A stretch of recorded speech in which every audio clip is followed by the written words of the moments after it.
નમસ્કાર દર્શક મિત્રો, TV17 પર આપનું સ્વાગત છે। કરીશું નજર આજના સમાચાર પર।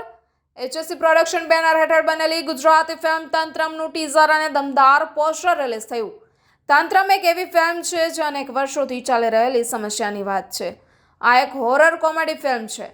HSC પ્રોડક્શન બેનર હેઠળ નિર્માતા અને દિગ્દર્શક તરીકે ચિન્મય મહેતાની એક નવી અને આધુનિક હોરર કોમેડી ફિલ્મ તંત્રમનું ટીઝર અને દમદાર પોસ્ટર રિલીઝ આજરોજ કરવામાં આવ્યું છે। આ ફિલ્મ એક અલગ વિષય પર બનેલી છે।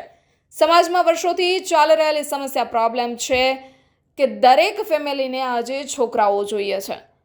આજે એક પત્ની જો લગ્ન બાદ એકલા અને ખુશ રહેવા માંગતા હોય તો તેમના પર તેમના ફેમિલી અથવા તો સમાજ દ્વારા પ્રેશર કરવામાં આવે છે અને આ પ્રેશર એટલી હદે કરવામાં આવે છે કે જેની કોઈ સીમા નથી। જેની જોડે રૂપિયા છે તેઓ ટેકનોલોજીના જમાનામાં મેડિકલ સાયન્સ તરફ વળે છે અને જેની જોડે રૂપિયા નથી, મિડલ ક્લાસ છે અથવા તો ગરીબ પરિવારો છે, તેઓ અંધશ્રદ્ધા તરફ વળે છે અને પછી તેઓ બાળક લાવવા ગમે તે રસ્તા પર જતા હોય છે।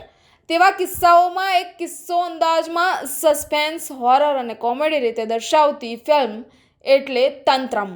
બાળક ભગવાનની આપેલી એક સુંદર ભેટ છે, પણ જો તે ના આવે તો જીવનમાં હતાશ કે દુઃખી થવાની જરૂર નથી હોતી, પણ તેને મેડિકલ સાયન્સના ઉપચાર કરી તથા કોઈ અનાથ બાળકને દત્તક લઈને પણ ખુશી પ્રાપ્ત કરી શકાય તે સુંદર વિષય દર્શાવતી ફિલ્મ એટલે તંત્રમ ફિલ્મ। જો ટીઝર આટલું ભયંકર છે તો ટ્રેલર અને ફિલ્મ કેવી હશે તે તો આગળના સમયમાં જોવાનું રહેશે। આ ફિલ્મમાં અભિનેતા તરીકે આકાશ ઝાલા, અભિનેત્રી અમી ગરાજ, અભિનેતા ચિન્મય મહેતા અને પરમેશ્વર સિરસિકર જોડાયેલા છે।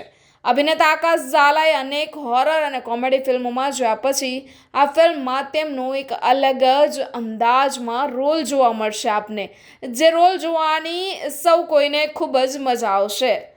તો તમે પણ જોશો ને તંત્રમ ફિલ્મ? હેલો, મારું નામ છે પ્રિશા શાહ અને હું એક્ટ્રેસ છું, ટીન એક્ટ્રેસ। મૂવીનું નામ છે તંત્રમ। ખૂબ જ સરસ મૂવી છે, હોરર મૂવી છે અને કોન્સેપ્ટ ખૂબ સરસ છે। મારો સપોર્ટિંગ રોલ છે એમાં, નાની એક દીકરી છે એની ફ્રેન્ડ છું ને મૂવીમાં સરસ રોલ છે। પહેલી મૂવી છે જે હોરર છે મારી। એમ તો મેં પહેલાં વેન્ટિલેટરમાં પણ કામ કરેલું છે અને ઘણા બધા નાટકો મેં વધારે કર્યા છે, પણ બહુ એક્સાઇટેડ છું મૂવી ક્યારે આવશે। મારી ફેમિલી બહુ એક્સાઇટેડ છે ને બેસ્ટ ઓફ લક આખા ટીમને। મારું નામ માનસી સોની છે અને મારી આ ફર્સ્ટ મૂવી છે અને આમાં જે ચિન્મય સર છે એમની વાઈફનો રોલ કરું છું અને એક્સપિરિયન્સમાં તો ફર્સ્ટ મૂવી છે એટલે બહુ જ સારો એક્સપિરિયન્સ રહ્યો છે અને બહુ સારું કેરેક્ટર છે, તમને લોકોને હોપફુલી ગમશે પણ। અને થેન્ક યુ ચિન્મય સર મારા ઉપર ટ્રસ્ટ કરવા માટે, મને રોલ આપવા માટે, થેન્ક યુ સો મચ। મારું નામ છે વિરેશ નાયક। આ મૂવીની અંદર મારો રોલ એક પોલીસ ઇન્સ્પેક્ટરનું છે। એમ કહેવાય કે શરૂઆતમાં રોલની લેન્થ બહુ નાની હતી, પણ મારા માટે જેમ કે મેં આપણે કીધું કે ફૂલ લેન્થવાળો અને એક મને અંદરથી એવું ફીલ થાય છે કે મારા માટે બહુ મોટો રોલ છે અને આમ પહેલું એવું મૂવી છે કે જેમાં મારો રોલ મોટો છે। અને એક્સપિરિયન્સની વાત કરું તો ઘણા ચેલેન્જીસ હતા, કારણ કે આમ પહેલાં કહીએ કે ભાઈ સ્ક્રિપ્ટ હોવી જોઈએ કોઈ પણ મૂવી માટે। મારા રોલમાં સ્ક્રિપ્ટ જ નહોતી। મેં ટોટલી સીનની પહેલાં જ 5 મિનિટ પહેલાં જ બધી તૈયારી કરી હતી, જે મારા માટે પણ ખૂબ ચેલેન્જ હતું, પણ થિયેટર જે કરેલું છે એના ભાગરૂપે એટલું સરળતાથી થઈ ગયું અને મને ખૂબ મજા આવી। મારું નામ ક્રિશા પટેલ છે અને હું 12 વર્ષની છું અને મને અહીંયા કામ કરવાની બહુ જ મજા આવી। મને એવું નહોતું લાગતું કે હું બહાર ગઈ છું, મને એવું લાગ્યું બસ ઘરના જોડે જ કામ કરું છું। શૂટિંગ દરમિયાનનો અનુભવ કેવો રહ્યો? શૂટિંગ દરમિયાન મને બહુ જ મસ્ત લાગ્યું। અહીંયા બસ એક ફેમિલી અને એક અલગ જ અનુભવ લાગ્યો। મેં અહીંયા 1-2 જગ્યાએ મેં કર્યો અનુભવ, મને એના કરતાં અહીંયા બહુ જ સરસ લાગ્યું। અચ્છા, તમારું શૂટિંગ દરમિયાન રોલ શું હતું આ પિક્ચરની અંદર? એક છોકરી જઈ રહી છે દિવાળી કરીને, એમાં એને કિડનેપ કરી રહ્યું છે અને એના તંત્ર અમને બધું કરી રહેલું છે, પછી એને મારી કાઢે છે છેલ્લે। આગળ કોઈ પિક્ચરમાં કામ કરેલું છે? કામ પિક્ચરમાં નથી કર્યું, પણ મેં નાટક, થિયેટર ને એવું ઘણું બધું કરેલું છે અને એક ગુજરાત વાઇબ્રન્ટમાં પણ કરેલું છે। મારું નામ અમી છે, અમી ગરાજ, અને તંત્ર મૂવીમાં મારો એક બહુ જ તે ગૃહિણી ટાઈપ ઘરેલું રોલ છે, જેમાં એક સ્ત્રી છે જે સક્ષમ છે બધી જ વસ્તુ કરવા માટે, ઘરના કામકાજમાં બહુ સરસ છે, પણ ખાલી એક જ ખામી છે એનામાં, એ છે કે એ છોકરું નથી જન્મી શકતી.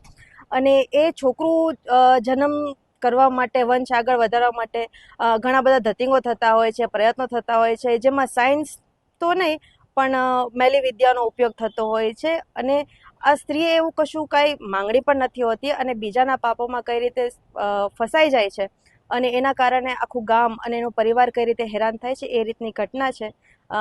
અને આ મૂવીનો મોરલ એ જ છે વસ્તુમાં કે છોકરું નસીબમાં હશે તો થઈ જશે, એના માટે આવા બધા કાળી મેલી વિદ્યામાં પડીને એમાં કોઈ મતલબ નથી, એમાં નુકસાન જ છે. તંત્રમ નામની ફિલ્મ છે જે એસએસસી પ્રોડક્શનની છે, જે ફિલ્મ ચિન્મય મહેતાએ લખી છે, પ્રોડ્યુસ કરી છે અને ડિરેક્ટ કરી છે.